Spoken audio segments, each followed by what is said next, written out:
Welcome to Grow Happy, a podcast about well-being available in Italian, English, and Spanish.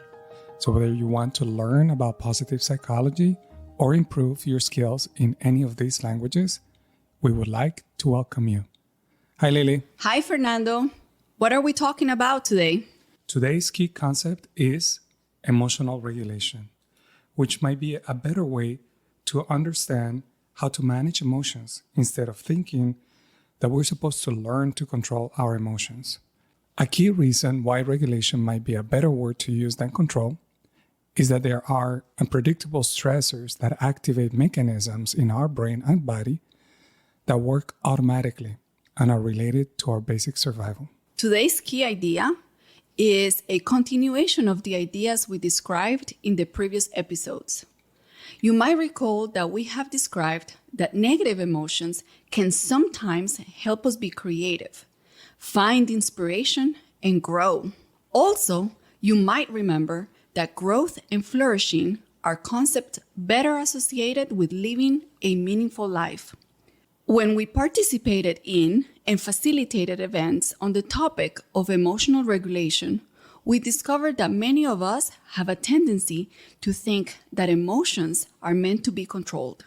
Today, I would like to give a shout out and a warm virtual hug to a very, very dear friend of mine, Sergio, a retired professor who lives in Rimini, Italy. Hi, Sergio.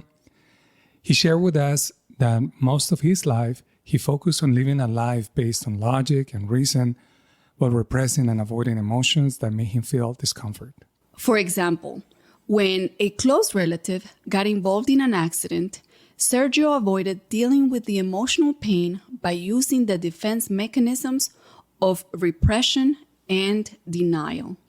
For Sergio, learning to accept and embrace uncomfortable emotions has helped him grow personally by learning how to express emotions that help him build better relationships, such as friendships. This emotional journey has even opened the door to a deep sense of spirituality.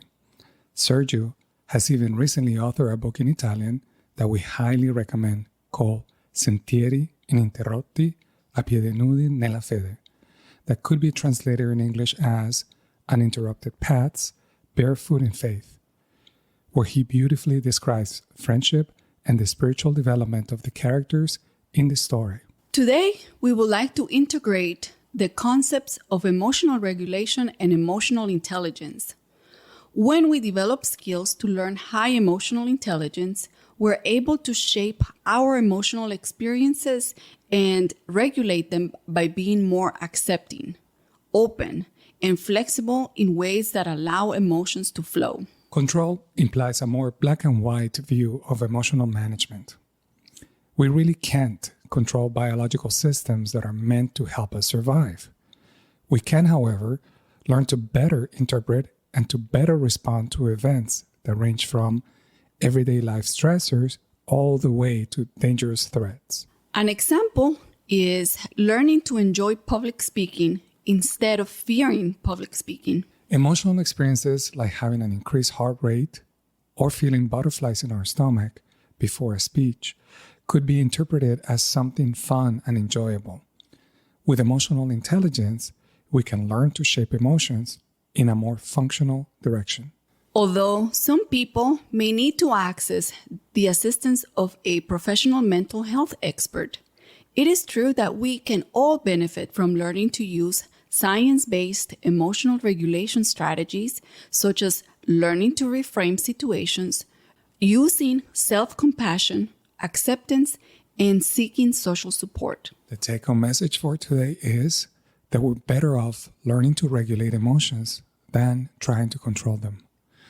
A big way to regulate is to pay attention to how we interpret and also how we react to our emotions. Also, kind of important, try to remember that emotional regulation doesn't mean expecting to be happy all the time. Emotions are temporary states that come and go. We don't need to identify with them, and we can learn to let them flow in ways that are constructive. Our topic for next week is the concept of grounding. We will use the concept of grounding to expand today's topic a little bit more in depth. Grounding is an effective emotional regulation strategy because it helps us be more present, here and now. Remember, you can listen to this episode in Italian and Spanish as well. Consider supporting us with a small donation by visiting our website, www.togrowhappy.com. The 3 words together, To Grow Happy.